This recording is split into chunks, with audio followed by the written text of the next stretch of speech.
On passe maintenant à la partie identité thermodynamique. Si on considère un gaz parfait qui subit une transformation réversible élémentaire ou infinitésimale, où sa température va varier de T à T plus dt, sa pression va varier de P à P plus dP, et le volume aussi va varier de dV. Alors, d'après le premier principe, dU, la variation élémentaire de son énergie interne est égale au travail plus la chaleur Q échangée. Vu que la transformation est réversible, le travail des forces de pression est égal à moins P fois dV. La quantité de chaleur, d'après le second principe, quand la transformation est réversible, c'est égal à TdS. On trouve que la variation élémentaire de l'énergie interne, c'est égal à moins P fois dV plus T fois ds. Et ça, ce n'est autre que la première identité thermodynamique. dU, il faut retenir ça, que dU est égal à moins PdV plus TdS. Ça, c'était la première identité thermodynamique. Pour la deuxième identité thermodynamique, c'était celle de la variation élémentaire de l'enthalpie. On a déjà montré que la variation élémentaire de l'enthalpie, c'est égal à V, le volume fois la variation de pression, plus la chaleur Q élémentaire, delta Q élémentaire reçu par le système, échangé par le système. Comme delta Q est égal à dS, on trouve que dH, c'est égal à VdP plus TdS. Et ça, c'était la deuxième identité thermodynamique. Donc, il faut retenir ces deux expressions. Bon, les remarques. On définit ici ce qu'on appelle la température thermodynamique et aussi la pression thermodynamique. On a vu déjà dans le chapitre théorie cinétique des gaz la définition de la température cinétique et de la pression cinétique. Là, on a arrivé finalement à montrer l'équation d'état, la relation entre ces deux grandeurs, mais ce sont les températures et la pression cinétique. Maintenant, la température cinétique, c'était quoi? Et la pression cinétique, c'était quoi? D'après la première identité thermodynamique, dU est égal à moins PdV plus ds. Et donc, c'est clair que la température n'est autre que quoi? La variation de l'énergie interne par rapport à l'entropie lorsque le volume est constant.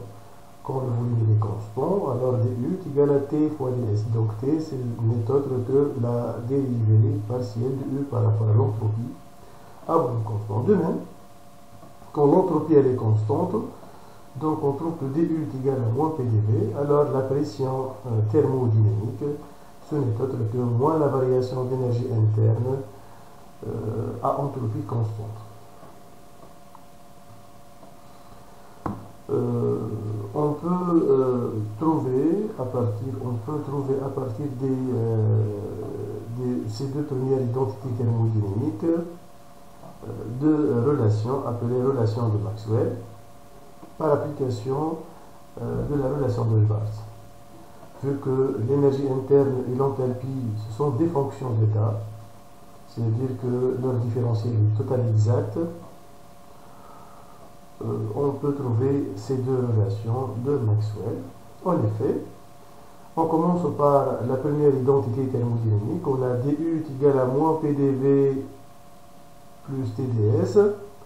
Donc, d'après la relation de Schwarz, la dérivée de moins P par rapport à S à volume constant, c'est égal à la dérivée de la température par rapport au volume à entropie constante.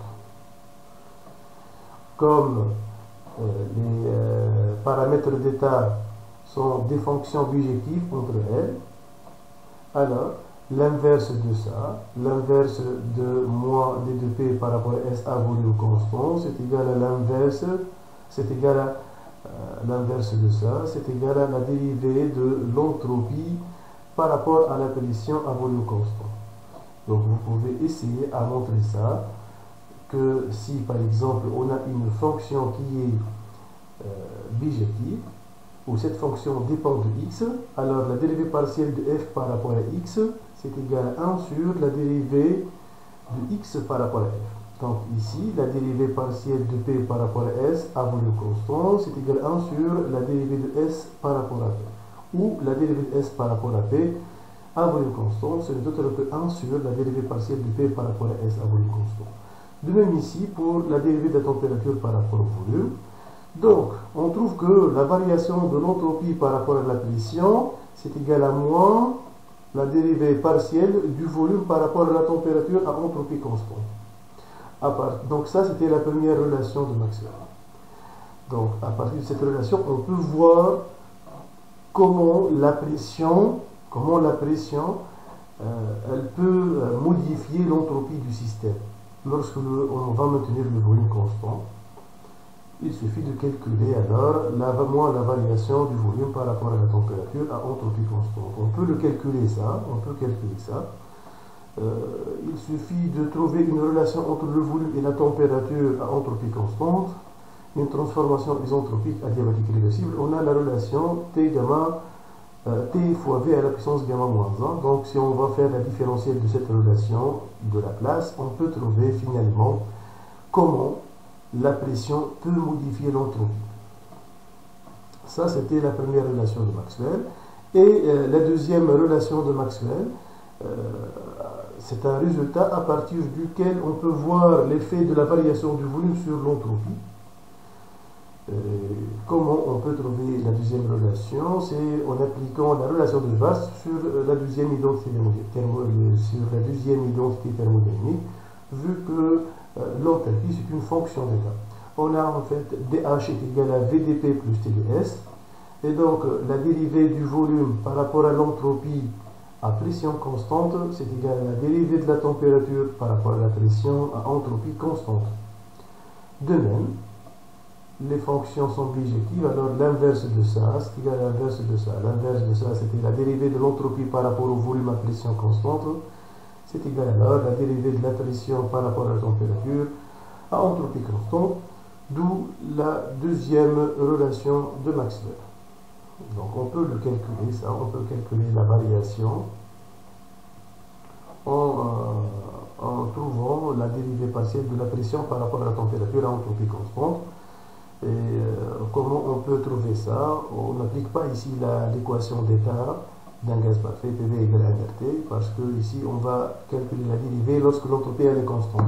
Donc on doit appliquer la relation de Laplace, T gamma, P1 moins gamma égale une constante, et on va faire la différentielle pour qu'on puisse trouver cette dérivée partielle. Donc on va commencer à la cinquième partie de ce chapitre. C'était la variation d'entropie pour un gaz parfait. Là où on va essayer de chercher la fonction entropie en fonction des variables TV, ensuite en fonction des variables TP, et on finit par l'entropie en fonction des variables température et pression. Toujours en appliquant les identités thermodynamiques. D'après la première identité thermodynamique, dU est égal à moins PDV plus CdS, donc la variation de l'entropie, c'est égal à dU plus PDV sur la température T. On a dU est égal à CV fois dt. On va remplacer ça ici, et on trouve alors que la variation élémentaire de l'entropie, c'est égal à CV fois dt sur T, plus P sur T fois dV. C'est un gaz parfait, donc P sur T, c'est égal à NR sur V. Et on trouve finalement que ds, c'est égal à CV fois dt sur T, plus NR fois dV sur V. Donc, en faisant une primitive, on trouve que l'entropie en fonction de la température du volume, vérifie, c'est un CV fois ln de T, plus NR fois ln de V, plus S0. S0, c'est une constante. Vu que CV, c'est égal à NR sur gamma moins 1, donc si on va mettre CV en facteur, on va trouver que l'entropie c'est égal à CV facteur de ln de t plus gamma moins 1 fois ln de v plus S0. Gamma moins 1 ln de v c'était ln de v à la puissance gamma. Ln de t plus ln de v puissance gamma moins 1, donc c'était ln de t v gamma moins 1, d'où le résultat. L'entropie en fonction de la température et du volume, ce n'est autre que CV fois ln de tv gamma moins 1 plus une constante, S0. On passe maintenant à la variation de l'entropie en fonction du couple température-pression. On trouve ce résultat par application de la deuxième identité thermodynamique. En effet, on a la variation élémentaire de l'enthalpie, c'est égal au volume fois la variation de pression, VdP plus TdS, d'où ds, c'est égal à dH moins VdP, le tout sur la température. La deuxième loi de Joule me permet de dire que dH est égal à Cp dt, donc on va le remplacer dans l'expression de ds. On trouve que ds est égal à Cp fois dt sur t moins v sur t fois dp. V sur t ce n'est autre que nr sur p, d'où ds est égal à Cp fois dt sur t moins nr dp sur p. En faisant alors une primitive, on va trouver que la primitive de t sur t, donc de 1 sur t c'était ln de t, la primitive de 1 sur p c'était ln de p, donc on trouve que l'entropie S de Tp c'est égal à Cp fois ln de t moins nr ln de p plus une constante S0. Cp c'est égal à gamma fois Cv qui est égal à gamma sur gamma moins 1 fois nr. Donc si on va mettre le Cv en facteur,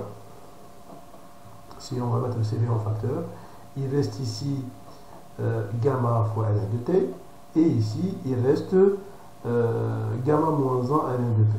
Donc on va trouver que Cv facteur de gamma ln de t plus 1 moins gamma fois ln de p.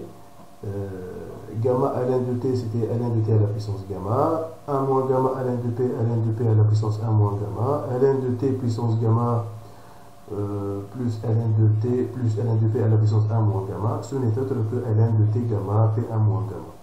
D'où l'entropie en fonction du couple Tp, c'est égal à Cv, la capacité calorifique à volume constant, fois le logarithme népérien de T gamma P1 moins gamma plus une constante S0. En fonction du couple Tp, on va appliquer la première identité thermodynamique.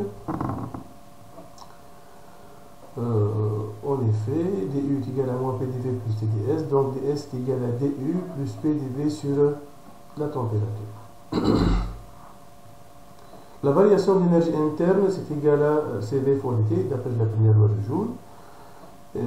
En remplaçant Cv par nr sur gamma moins 1, on va trouver que la variation d'énergie interne, c'est égal à la variation de nRT sur gamma moins 1, ce n'est autre que la variation de PV sur gamma moins 1. Et on va remplacer ça au niveau de ds. Donc ds est égal à la différentielle de PV sur gamma moins 1 fois t, plus nr sur v dv. La différentielle de PV, c'est égal à PdV plus VdP, le tout sur gamma moins 1 fois t. Ensuite, on va grouper les dp et les dv. ds, on va trouver que c'est égal à nr sur gamma moins 1 fois dp sur p, parce que v sur t c'est égal à nr sur p, plus les dv. Donc on va mettre nr en facteur de 1 sur gamma moins 1 plus 1 fois dv. Donc si on va grouper les dv ensemble, tout en remplaçant la pression sur la température par nr sur v. D'où on peut mettre en facteur Cv, donc puisque ça c'est égal à gamma sur gamma moins 1, ça c'est égal à gamma sur gamma moins 1, donc on peut mettre nr sur gamma moins 1 en facteur, qui n'est autre que Cv. Donc on va trouver que Cv facteur de dp sur p plus gamma fois dv sur v. En faisant alors une primitive, on va trouver que l'entropie en fonction du couple PV est égale à Cv fois ln de P plus gamma ln de V plus une constante. Et finalement, la formule qu'on va la trouver, c'est égal à Cv ln de PV gamma plus une constante S0. Comme vous voyez, à partir de ces trois expressions d'entropie en fonction des paramètres du gaz, on peut trouver les relations de Laplace. En effet, pour une transformation adiabatique réversible qui est isentropique, l'entropie elle est constante. Donc S de TV égale une constante, S de TP égale une constante, et S de PV égale une constante. La première, S de TV est constante, donc si seulement si que TV gamma moins 1 est une constante. S de TP est une constante si seulement si T gamma PA moins gamma égale une constante. Et de même, S de TP est une constante si seulement si PV gamma égale une constante. Et ce sont les trois relations de Laplace. On passe maintenant à la variation d'entropie d'un système quand il est en contact avec des sources de chaleur. Donc, on va considérer alors un système qui est en contact avec une source de chaleur ou un thermostat de température constante T0. Dans ce cas, vu que la température elle est constante, l'entropie échangée, c'est égal à l'intégrale de delta Q sur T0, c'était la somme de cette quantité au cours de la transformation. Vu que T0 est une constante, donc on peut dire que l'entropie échangée, ce n'est autre que 1 sur T0 fois l'intégrale de delta Q, qui n'est autre que la chaleur totale échangée avec le thermostat. Donc, il faut retenir que quand le système, le gaz, il est en contact avec une source de chaleur, avec un thermostat, l'entropie échangée directement, c'est égal à la chaleur totale échangée sur la température T0. Donc, et le calcul de la chaleur, donc on a vu ça, que la chaleur est une grandeur qui est toujours déduite. Alors, on peut conclure que quand le système il va échanger de la chaleur avec plusieurs maintenant sources de chaleur, une source de chaleur ou un thermostat, c'est une source là où sa température ne va pas varier. Même quand le système il va recevoir une quantité de chaleur ou donc une grande quantité de chaleur. Donc c'est un réservoir d'énergie. Donc sa température ne change plus. Alors si on adopte le premier résultat, on peut dire que quand le système il va échanger de la chaleur avec plusieurs sources de chaleur, et si on va noter que I, la quantité de chaleur échangée avec la ième source, de température constante TI, donc on peut dire que l'entropie échangée du système, de notre gaz, dans le cas, donc tout au long de la transformation, c'est égal à la somme des entropies échangées avec la ième source, donc c'est égal à la somme sur I de QI sur T. D'après le second principe, on a vu que la variation d'entropie c'est égal à la somme, c'est égal à l'entropie échangée plus l'entropie créée. Et comme l'entropie créée est positive ou nulle, tout dépend de la nature de la transformation. Strictement positive si la transformation est irréversible, égale à 0 si la transformation est réversible. On trouve que la variation de l'entropie est supérieure ou égale à l'entropie échangée, delta S supérieure ou égale à la somme sur I dQI sur T. D'où un résultat très important lors d'une transformation cyclique où la variation de l'entropie est égale à 0, on trouve l'inégalité de Clausius suivante. Il faut retenir ce résultat-là. Cette inégalité est vérifiée quand le système thermodynamique est en contact avec des sources de chaleur, avec des thermostats, et le système il subit une transformation cyclique, d'où la somme sur I de QI sur TI est inférieure ou égale à 0. On a dit que l'inégalité est stricte si la transformation est irréversible, et on a l'égalité que si la transformation est réversible. On finit le chapitre par une application, c'est la détente de Joule-Gay-Lussac. Donc je rappelle cette détente, on a fait cette application quand on a fait le bilan d'énergie pour cette transformation. En fait ici initialement on a un gaz confiné dans un compartiment A de volume V1, délimité du deuxième compartiment par un robinet. Les deux compartiments sont rigides, indéformables et adiabatiques. Il n'y a plus d'échange ni de travail ni de chaleur avec l'extérieur. Ensuite, quand on va ouvrir le robinet, le gaz il va s'échapper vers le deuxième compartiment et il va occuper tout le volume qui est V1 plus V2. On a trouvé déjà à partir du premier principe que cette transformation est iso-énergétique, la variation de l'énergie interne égale à 0, et on a conclu par trouver que pour un gaz parfait, que la température reste constante, vu que d'après la première loi de Joule, dU est égal à CV fois dt. Donc, c'est une transformation, c'est une détente, là où le gaz il va occuper le volume des deux compartiments. Est-ce qu'il y a un échange de chaleur avec l'extérieur? On a dit que non, parce que la paroi est adiabatique. Donc, l'entropie échangée égale à 0. On n'a plus d'échange d'entropie. Le processus, cette transformation est irréversible parce que le gaz, quand il va occuper tout le volume des deux compartiments, il ne peut plus revenir spontanément vers le compartiment 1, tout simple, donc tout seul. Donc le processus est irréversible. Donc notre but dans cet exemple-là, c'était le calcul de cette entropie créée. Comment on va la calculer?